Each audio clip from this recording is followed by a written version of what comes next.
I once stopped at a rest area near Carlisle, Pennsylvania.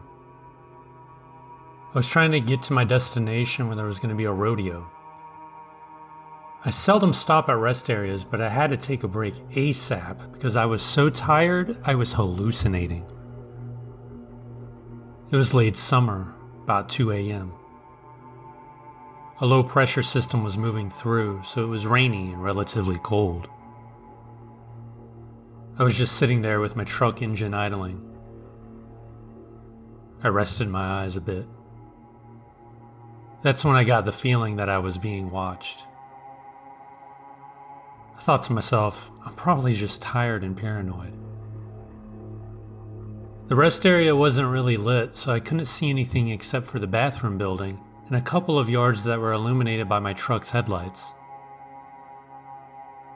I had a really bad feeling, so I just stayed there while looking around. A huge lightning strike lit up everything. That's when I saw what looked like a girl in her late teens, early 20s, standing outside for just a second. I was really creeped out and confused because I hadn't seen any other vehicles. Plus, what was she doing out here on a cold, wet night?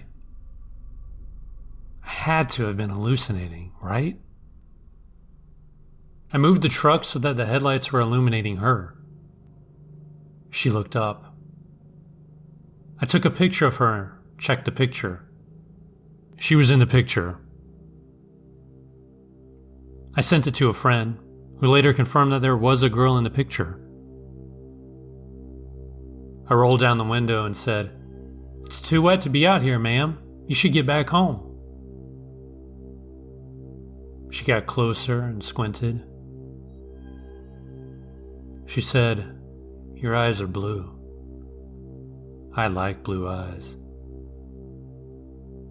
She then asked for a ride and tried to get into my truck. I told her I couldn't and hastily left. I don't know what her intentions were, but everything about the situation, especially the comment about my eyes, did not sit right with me. I didn't even feel tired anymore because of how creepy the whole interaction was.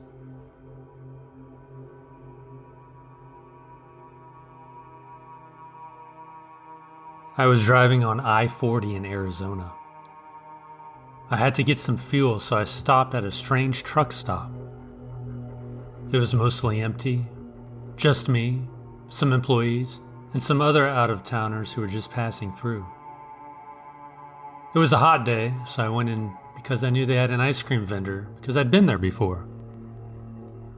I went in and found out that there wasn't an ice cream vendor anymore. So, I just grabbed an ice cream cone from the Burger King. While I finished my cone, I decided to wander around the place. Let me tell you about the layout of this fever dream of a truck stop. There's a convenience store, like in every truck stop. And adjacent to the convenience store is a space that's kind of like a tiny mall. The space is for little shops and stuff. This little mall had a Burger King, an overpriced knife store, bathrooms, a little retro arcade, and the empty space where there used to be the ice cream vendor. Other than that, it's pretty much just empty space. The video game's music and sounds, combined with the mostly empty space and very few visitors, made the whole thing seem very liminal. It felt like a place that was abandoned in the 80s or 90s. I walked around the truck stop, and when I got to the back, I saw a hippie-looking fella who looked to be in his late 50s, sitting crisscross applesauce on the ground. "Welcome," he said. "What century are you from?" He must have seen the bewildered look on my face because he continued, "Oh, I see. You have not found the key to immortality yet. You see, we're all just dots on an infinite plane." I heard enough of his garbage and just left. Lonely places like this are hubs of all sorts of illegal activity. Cults, prostitution, drug dealing, murder, you name it. I didn't want any part of this one.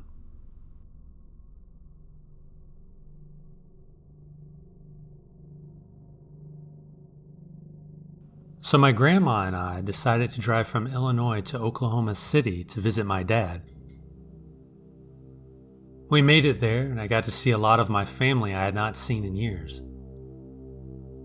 On the way home, my grandma asked me to pull over at the next rest stop. I obliged. It was in the middle of a bright spring day. We both got out and headed to the ladies' room. I noticed this guy standing behind a tree, just staring at us.